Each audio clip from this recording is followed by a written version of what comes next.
पालना का बाबा, तेरी पालना का बाबा, एहसान चुकाए किस तरह, एहसान चुकाए किस तरह। तूने प्यार से जो पाला, तूने प्यार से जो पाला, शब्दों में गाए किस तरह। ओम शांति। आज के इस टॉपिक में बाबा की हम अगली नेक्स्ट वाणी देखेंगे। बाबा की अगली नेक्स्ट वाणी है 13/3/1971, बंधन मुक्त आत्मा की निशानी।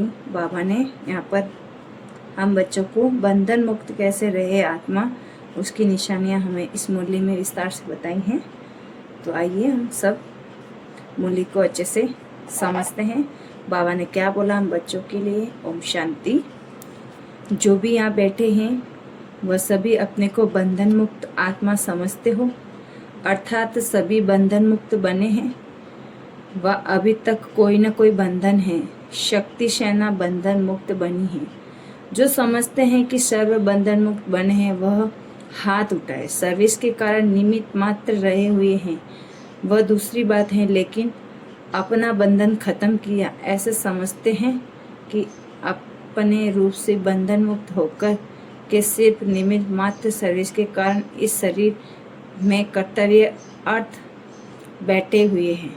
मेजॉरिटी ने हाथ उठाया। जिन्होंने अभी हाथ उठाया वह भी संकल्प मात्र, भी संकल्प व शरीर की परिस्थितियों के अधीन व संकल्प में थोड़े समय के लिए परेशानी व उसका थोड़ा भी लेश मात्र अनुभव करते हैं, वह उससे भी परे हैं।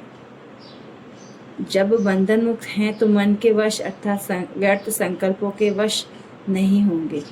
व्यर्थ संकल्पों पर पूरा कंट्रोल होगा। परिस्थितियों के वश भी नहीं होंगे। परिस्थितियों का सामना करने की संपूर्ण शक्ति होगी। जिन्होंने हाथ उठाया वह ऐसे हैं कि इन संबंध में भी अभी बंधे हुए हैं। जो बंधन मुक्त होगा उसकी निशानी क्या होगी। बाबा ने यहाँ पे हम बच्चों को जो बताए हैं कि बंधन मुक्त होगी उसकी निशानी क्या होगी। यहाँ पे बाबा बंधन मुक्त आत्माओं की निशानी बता रहे हैं। बाबा ने आगे बोला कि जो बंधन मुक्त होगा वह सदैव योग युक्त होगा। बंधन मुक्त की निशानी है योग युक्त। और जो योगी होगा, ऐसे योगी का मुख्य गुण कौन सा दिखाई देगा। जानबूझ के बुद्धि का खेल कराता है। तो ऐसे योगी का मुख्य गुण व लक्षण क्या होगा। जितना योगी उतना सर्व का सहयोगी, और सर्व के सहयोगी का अधिकार स्वतः ही बन जाता है। योगी अर्थात सहयोगी। जो जितना योगी होगा उतना सबको सहयोग अवश्य ही प्राप्त होगा। अगर सर्व के सहयोग प्राप्त करना चाहते हो तो योगी बनो। योगी को सहज योगी क्यों प्राप्त होता है। बाबा यहाँ पे बता रहे हैं कि योगी को सहयोग क्यों प्राप्त होता है, क्योंकि बीज से योग लगाते हैं। जो बीज कनेक्शन अथवा स्नेह के कारण स्नेह का रिटर्न सहयोग प्राप्त होता है। तो बीज से योग लगाने वाला, बीज को स्नेह का पानी देने वाला सर्व आत्माओं का सहयोग रूपी फल प्राप्त कर लेता है। जैसे साधारण कल्प से फल की प्राप्ति के लिए क्या किया जाता है, वैसे ही जो योगी हैं उसको एक एक योग लगाने की आवश्यकता नहीं होती।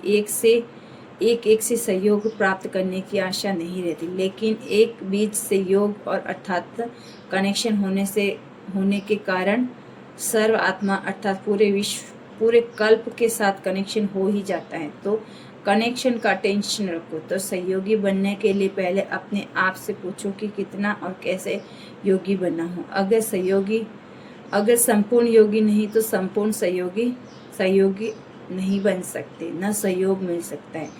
कितना भी कोई कोशिश करे परंतु बीज से योग लगाने के सिवाय कोई पत्ते अर्थात किसी भी आत्मा से सहयोग प्राप्त हो जाए या नहीं हो सकता। इसीलिए सहयोग कि सर्व के सहयोगी बनने व सर्व का सहयोग लेने के लिए सहज पुरुषार्थ कौन सा है। बाबा ने यहाँ पे फिर बताया है, प्रश्न पूछा है कि सर्व के सहयोगी और सर्व के सहयोग लेने के लिए सहज पुरुषार्थ कौन सा करना है हमें।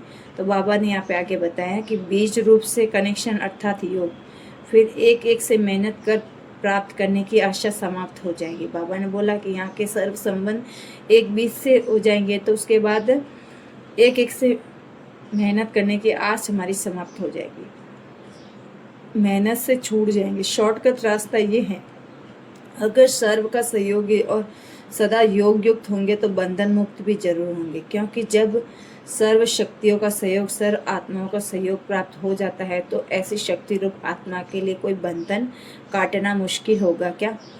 बंधन मुक्त होने के लिए तो योग युक्त होना है, और योग युक्त बनने से स्नेह और योग सहयोग युक्त बन जाते हैं। तो ऐसे बंधन मुक्त बने हो, सहयोग सहज सहज करते भी कितना समय लग जाता है।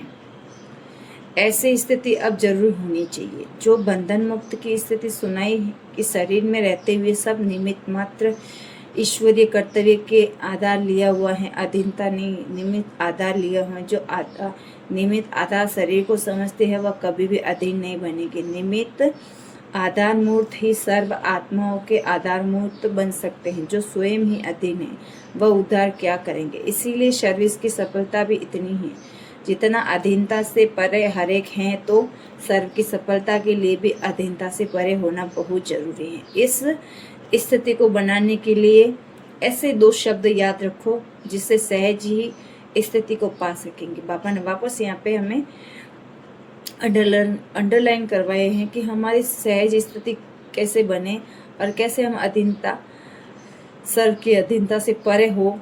उसके लिए बाबा ने दो शब्द यहाँ पे बताए हैं। वह कौन से दो शब्द हैं? जब बंधन मुक्त हो जाएंगे तो टेलीफोन में 1-2 का आवाज़ कैच कर सकेंगे। बाबा ने बोला है कि जो बंधन मुक्त हो जाएंगे वहाँ टेलीफोन में आवाज़ कैच कर सकेंगे। वैसे ही कोई संकल्प में क्या है वह भी कैच कर सकेंगे। तो हम बंधन मुक्त हो जाएंगे ना तो हम दूसरों के संकल्प क्या चल रहे हैं वो भी हम कैच कर सकेंगे। अभी अर्जुन बन रहे हो इसलिए सोचना पड़ता है। दो शब्द हैं, साक्षी और साथी। एक तो साथी को सदैव साथ रखो, दूसरा साक्षी बनकर हर कर्म करो।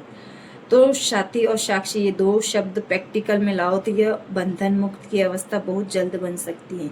बाबा ने यहाँ पे साथी और साक्षी का पाठ बताया है कि हमें ये दो शब्द अपने जीवन में लाने हैं, तभी हम बंधन मुक्त अवस्था में बहुत जल्दी पहुँच सकते हैं। सर्व शक्तिवान का साथ होने से शक्तियाँ भी सर्व प्राप्त हो जाती हैं, और साथ साथ साक्षी बनकर चलने से कोई भी बंधन में फंसेंगे नहीं, तो बंधन मुक्त हुए ना। इसीलिए ये दो शब्द सदैव याद रखना, वह योग व सहयोग। दो बातें आ गई ना। अब ऐसा पुरुषार्थ कितने समय में करेंगे? बिल्कुल बंधन मुक्त होकर साक्षीपन में निमित्त मात्र शरीर में रहकर कर्तव्य करना है। अभी इस बारी अपने आप से संकल्प करके जाना है, क्योंकि आप लोगों को सहज भी है। टीचर्स को विशेष सहज क्यों होता है? क्योंकि उन्हों का जीवन पूरा निमित्त है, समझा। टीचर्स हैं ही निमित्त बने हुए, तो उन्हों को ये संकल्प रखना है कि इस शरीर में भी हम निमित्त मात्र हैं। यह तो सहज होगा ना। तो इन गोपों को भी तो फिर डबल जिम्मेवारी है। इसीलिए इन्हों को युद्ध करनी पड़ेगी हटाने की। बाकी जो निमित्त बने हुए हैं उन्हों के लिए तो सहज है। आप माताओं के लिए फिर सहज क्या होगा? जैसे उन्हों को इस विशेष बात के कारण सहज है, वैसे आप लोगों को भी तो एक बात में कारण सहज है। जो प्रवृत्ति में रहते हैं उनके लिए सहज बात इसलिए है कि उन्हों के सामने सदैव कॉन्ट्रास्ट है, और कॉन्ट्रास्ट होने के कारण निर्णय करना सहज हो जाता है। इसीलिए निर्णय करने में शक्ति कम है, इसीलिए सहज नहीं भासता। एक बार जब अनुभव कर लिया कि इससे प्राप्ति क्या है, फिर निर्णय हो जाता है।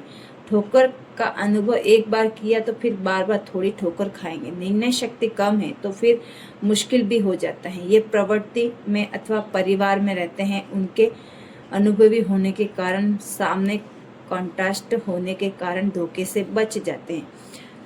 जो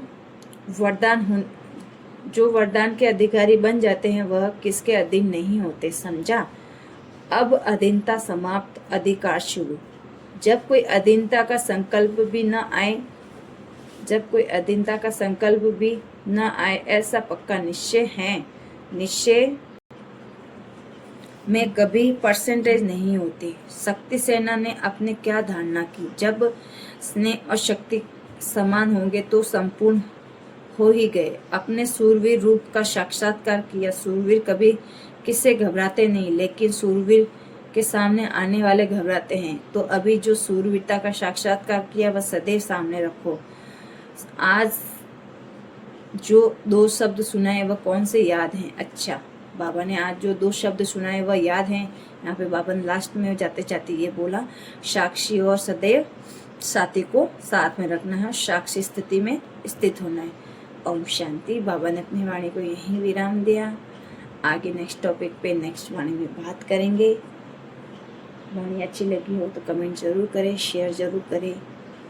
आपको भी बाबा की सेवा करनी चाहिए, वाणी को शेयर करनी चाहिए ज़्यादा से ज़्यादा। ओम शांति।